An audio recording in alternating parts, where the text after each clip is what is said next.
नमस्ते दोस्तों, आप देख रहे हैं द इंडियनेस। मैं हूं स्मिता सिंह और दोस्तों आज के विषय पर बातचीत करूं, चर्चा करूं उससे पहले मैं आपसे गुजारिश करना चाहूंगी कि यदि आप इंडियनेस में दिखाए जाने वाले इन वीडियोस में जो मुद्दे हैं उनसे सहमत हैं तो आपसे गुजारिश है कि आप इन वीडियोस को ज्यादा से ज्यादा शेयर करें। साथ ही आप किन मुद्दों पर वीडियोस इंडियनेस पर देखना चाहते हैं वो भी हमें जरूर लिख भेजें।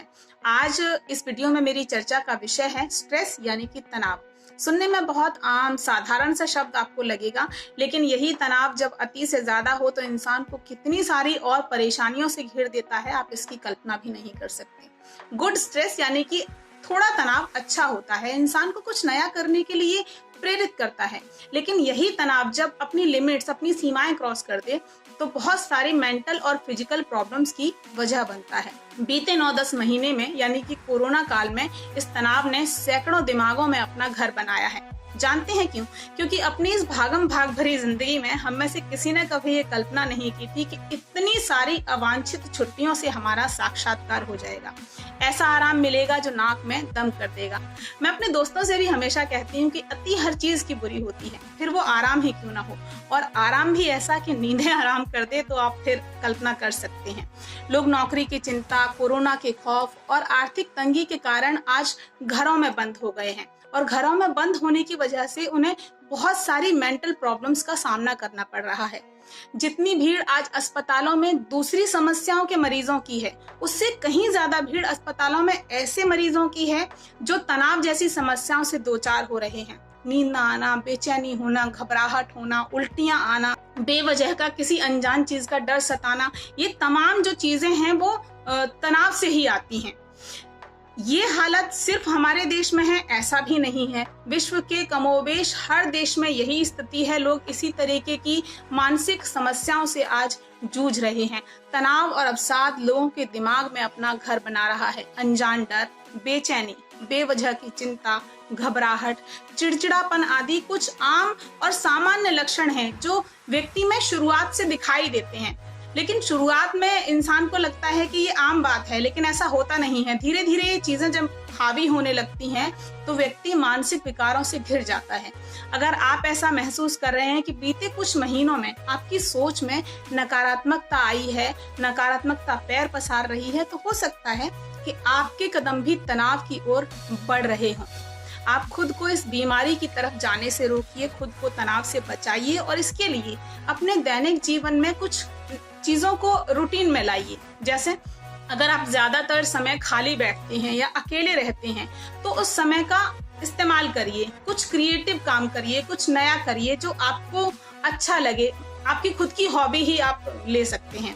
जिन बातों को सोचने से आपका मन बेचैन होता हो, भारी होता हो, उन्हें खुद तक सीमित मत रखिए, उन्हें छुपाकर मत रखिए। अपने परिजनों से, दोस्तों से या कलीग से, आपके जो सहकर्मी हों उससे साझा करने की कोशिश कीजिए। सोशल मीडिया बहुत अच्छा जरिया है कि टाइम पास कर लीजिए या तनाव मुक्त रहने के लिए उसका इस्तेमाल कर लिए, लेकिन बहुत ज्यादा सोशल मीडिया का इस्तेमाल भी आपको तनाव की ओर ले जा सकता है, इसलिए इसके भी आप आदी मत बनिए। सबसे अलग बैठकर वर्चुअल फ्रेंड से बात करने की बजाय हो सके तो परिवार के लोगों के साथ समय बिताइए, ये भी आपको तनाव से मुक्त रख सकता है। अक्सर अकेलापन, बेचैनी, घबराहट जब होती है तो इंसान अपना आत्मविश्वास खोने लगता है और आत्मविश्वास को बनाए रखने के लिए बहुत से लोग नशे का सहारा लेते हैं। गुटखा खाना, तंबाकू खाना, सिगरेट का इस्तेमाल करना या फिर शराब पीना। यदि आपको ऐसा लगता है कि इस तरीके का नशा करने से आप तनाव से मुक्त हो जाएंगे तो ये भी गलत है, क्योंकि ये भी आपको और बहुत सारी मेंटल और फिजिकल प्रॉब्लम्स का शिकार बना सकता है। इसलिए नशे से भी बचिए। कई बार हर वक्त खबरों में भी मत खोई रहिए, क्योंकि मानसिक विकारों की एक वजह बहुत ज्यादा न्यूज से जुड़े रहना भी होता है। खबरों की खबर रखिए, लेकिन खबरों में खोने से बचिए। दो चीजों का गंभीरता से पालन करिए, एक तो पर्याप्त नींद लीजिए और दूसरा संतुलित आहार लीजिए, क्योंकि ये जो समय चल रहा है इस वक्त आपका शारीरिक रूप से स्वस्थ होना भी बेहद जरूरी है। योग, मेडिटेशन, व्यायाम आदि भी करते रहिए ताकि मानसिक और शारीरिक स्वास्थ्य बना रहे और विचारों में सकारात्मकता आए। फिर भी यदि आपको ऐसा लगता है कि आप तनाव से मुक्त नहीं हो पा रहे तो बिना देरी किए तुरंत किसी अच्छे मनोचिकित्सक से आप संपर्क जरूर करिए। दोस्तों, जब विश्व पहले से ही एक महामारी से जूझ रहा है, कोविड-19 से जूझ रहा है, तब आप ऐसे रोगियों की गिनती को बढ़ने से रोक सकते हैं जो मानसिक स्वास्थ्य के स्तर को कमजोर करेगा। मानसिक रोगियों की बढ़ी हुई संख्या आने वाले समय में विश्व को कितनी बड़ी बीमारी के गर्त में धकेल सकती है, इसका शायद आप अंदाजा भी नहीं लगा सकते। मैं आपको एक बात बताती हूँ, शायद आपको जानकर हैरानी होगी, लेकिन दुनिया भर में जितने हेल्थ वर्कर्स हैं उनमें से महज 1% हैं जो मेंटल हेल्थ के इलाज से जुड़े हुए हैं।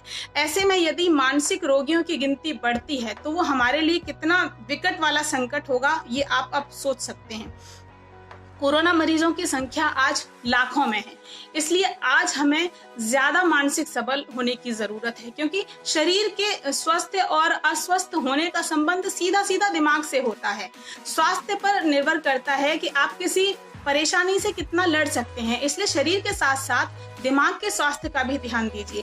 परेशानियों के सामने पस्त न होइए। एक बात हमेशा याद रखिए, परिस्थितियां बदलती रहती हैं, समय कभी नहीं रुकता। संकट है तो कल सुकून भी होगा, लेकिन मानसिक और शारीरिक स्वास्थ्य ये दोनों चीजें हमारे अपने हाथ में होती हैं, हमारे अपने वश में होती हैं। इसलिए विकट परिस्थितियों में भी संतुलन मत खोइए, धैर्य और संयम से काम लीजिए। हर विपत्ति का हल खोजने के लिए खुद को सक्षम बनाइए। मनस्थिति और परिस्थिति के बीच वो खाई मत बनने दीजिए कि तनाव घर बना ले और फिर आप और 2-4 बड़ी समस्याओं से घिर जाएं। आज के लिए इतना ही, फिर मिलूंगी आपसे किसी नए वीडियो में किसी नए मुद्दे के साथ। तब तक के लिए नमस्कार, स्वस्थ रहिए, सकारात्मक रहिए।